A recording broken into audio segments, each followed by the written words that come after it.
She is asking me, why did you just jump straight to divorce? Why didn't you fight for us? Hello everyone, welcome back to my channel Ara Zone Stories. Today we have a story where this woman was texting another man, and when her husband asked her about it, she blame shifted on him. Later, this husband told her that he wanted the divorce. Let's see how this story ends. My wife had an affair. She was texting another man for 3 months and visited him a couple times during this period under extremely suspicious circumstances. As far as I can tell, her texts are suspicious, but she insists that it was just texting. Apparently they just hung out at his place. Despite my gut feeling telling me this is nonsense, I gave her the benefit of the doubt. She visited him again a couple months after this in May. Google timeline gave her away. But again, just hanging out and we were never alone, etc. Of course, it's my fault. I was emotionally unavailable. We didn't have bedroom activity enough, even though we were having bedroom activity 1 or 2 times in a week, and apparently she thought I didn't love her. Well, we have kids and busy lives, and yes, I'm as guilty as the next man of getting complacent after 12 years and taking my wife for granted. But then I do all the cooking, cleaning, laundry, etc. and I am the kid's primary caregiver, given that I was a stay-at-home dad for a couple years and work fewer hours than she does. She out-earns me. With my attention divided between all these things, I can sympathize with her feelings of neglect. Anyway, despite my misgivings, we are attempting to reconcile. I am very much on the fence about this, and am struggling with depression and anxiety as a result, both of which are new things for me. I think this relationship has an expiry date. Early on, I told her that I wanted a divorce. She is a bit of a bully and quite manipulative, and she talked her way into letting me give her another chance, twice even. And I know I am going to get roasted, but I have allowed another chance. I'm broke, and she claims she will go for full custody of the kids, based on my financial inability to provide a suitable place for kids. 50-50 will, however, be my hill to die on, and I will happily walk away from everything else in order to secure that. So she is asking me, why did you just jump straight to divorce? Why didn't you fight for us? I would like to tell her that she made me angry, and I felt betrayed. This is, without exaggeration, the worst thing to ever happen to me in my life. On top of that, the lies she tells about me to her friends, who supported her affair and ran cover, family, and mutual friends, the blame shifting, the unwillingness to take responsibility. And as if that weren't enough, the fact that she continued contact with him for months afterwards, rubbing him in face, culminating in a visit to his house under extremely suspicious circumstances left me feeling like turning overnight into Don Juan Casanova. Really? What? I feel like she thought that I was going to step up after inflaming me with a little jealousy, as if this is the same thing as prattling on about how hot Dwayne Johnson and Jason Statham are in order to provoke a little friendly jealousy. Anyone have anything else to add? Or does it about sum it up? She's the one who has an affair, and yet he is the one who has to fight for the marriage. This is all kinds of crazy. Quite frankly, she sounds insane. I cannot comprehend the audacity of someone who cheats on their spouse and then expects their spouse to be the one who has to fight to save the marriage. Maybe he loved her once, but this marriage is dead and buried. He should separate, divorce, and rediscover his self-respect.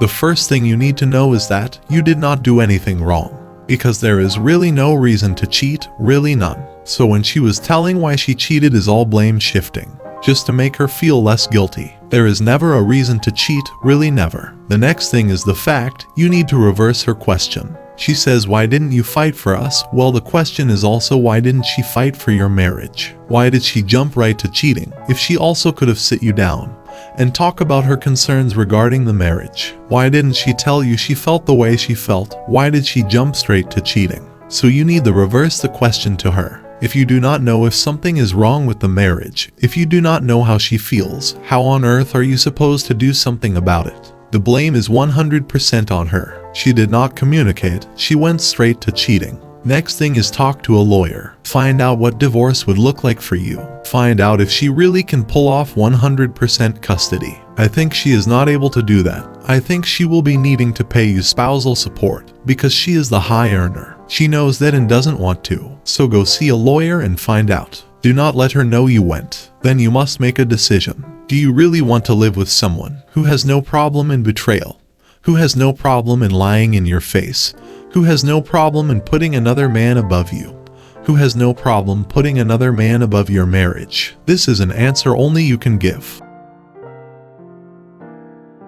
We started dating on September 2018 on my birthday, so that day has always been extra special to me. My partner does rostered work. She works 8 days on a mine site and is back 6 days off. I work a decent 9 a.m. to 5 p.m. job, so we are both pretty well off. She's also an international resident, so I had decided to help her get her visa to stay. We applied for the spouse visa at the end of 2020. For the first 3.5 years, our relationship was really good. We both loved each other and were doing so much together. Unfortunately, some clashes between her and my mom led to us moving out and renting a place for 6 months. She knew how to do everything. She's extremely independent, knows how to take care of a house, and cooked really good food. I, on the other hand, was a bit of a dropkick and didn't know how to do any of that properly. Mom looked after me a bit too much, which handicapped me a lot when moving out. Whilst I was working every day and being very smart with our money, we never had any money problems. I was also a bit selfish as a 23-year-old who tended to spend a bit too much time at the computer and away from household chores. I did make sure I spent some time with her though. We watched some good shows like Game of Thrones, Money Heist, and Merlin. I did, however, clean enough to ensure we got 100% of our bond money back. I did all the weeding by hand. After our 6-month lease was finally up, we bought a place together. This was around September 2021. She started her mining job around December 2021.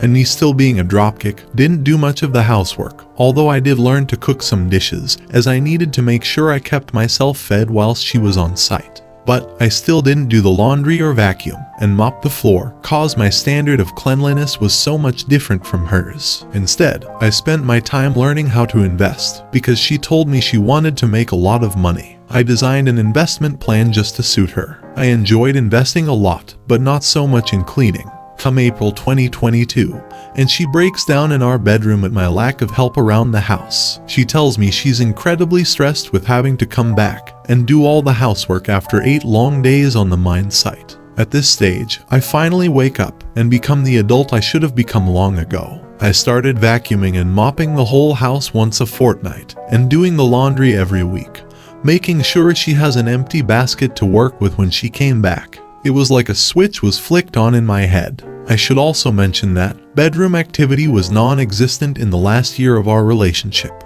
She didn't want to take the pill due to side effects, although she was on it periodically for the first 3 years, and we had bedroom activity then.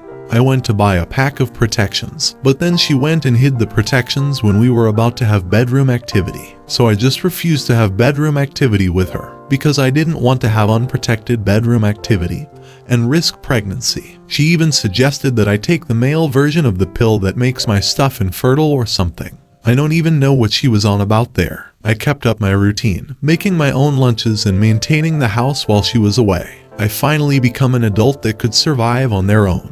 But the relationship didn't seem to improve. Slowly over time, she stopped cooking for me and didn't like me touching her in bed. She also gave me her cheek for caressing instead of her lips. Looking back, these were all red flags, but I was blinded by love and my desperation to save the relationship. I kept up with the cleaning and maintenance. She even went back on the pill to balance her hormones, or so she claims. I tried initiating bedroom activity with her again at this point, but she refused. And then came September 17, 2022. I was mopping the floor in my computer room and couldn't use it because the floor was wet. I went to use her laptop instead and saw everything in Messenger. She had been in a casual but intimate relationship with a man on the mine site, a little bit younger than me. The text messages were extremely explicit. I saw they had this going on since late July. I couldn't go any further back because I was about to throw up. I confronted her about it that night, and she told me she had been extremely stressed with work and had fallen out of love. I didn't understand. She loved me when I was a total dropkick. All of a sudden I become this mature and capable adult, but she doesn't love me anymore. I was a total wreck for the next week and couldn't sleep well. I decided to call things off with her. I cannot be with someone who commits infidelity. We are going to split up our assets and go our separate ways. She told me she wants to remain as friends, but I don't think that's going to happen anytime soon, nor do I think that's a good idea for either of us. This also has implications for her visa. She is currently on her temporary visa until the end of November this year, at which point we are supposed to sign off on some documents so she can get her permanent residency. I told her I refuse to sign any documentation as I basically have to lie, which can get me sent to jail along with a big fine. She may still be able to get her permanent residency if the department decides to award it to her, but she is at a much greater risk of having to go back to a student visa, which means she will lose her mining job, along with her life savings of having to enroll in some course she doesn't want to complete and pay international student fees, which are expensive, along with wasting years of her life just to progress her spouse visa, all for nothing. Despite the harm she has inflicted on me, I hope she gets her permanent residency. It doesn't affect me either way whether she gets it or not. But at this stage, I have no influence over it, because I have already withdrawn as her sponsor. I cried multiple times in front of multiple people. I cried because the vision I had of us being together with our many successes around us is now impossible. I cried because I was forced to make decisions that would either harm myself whilst benefiting her, or harm her whilst benefiting myself. I cried as I enter the empty and dark house after work is done, knowing that she is living with her friends, and I am alone. I will be moving back to my parents in a few months' time. It makes no economical sense to stay out here on my own without a partner. She wants to remain friends to make her feel less guilty and to look less guilty to the other man and her friends. Typically, cheaters justify cheating by saying the relationship is over. To heal, he needs to block her on everything. Zero contact.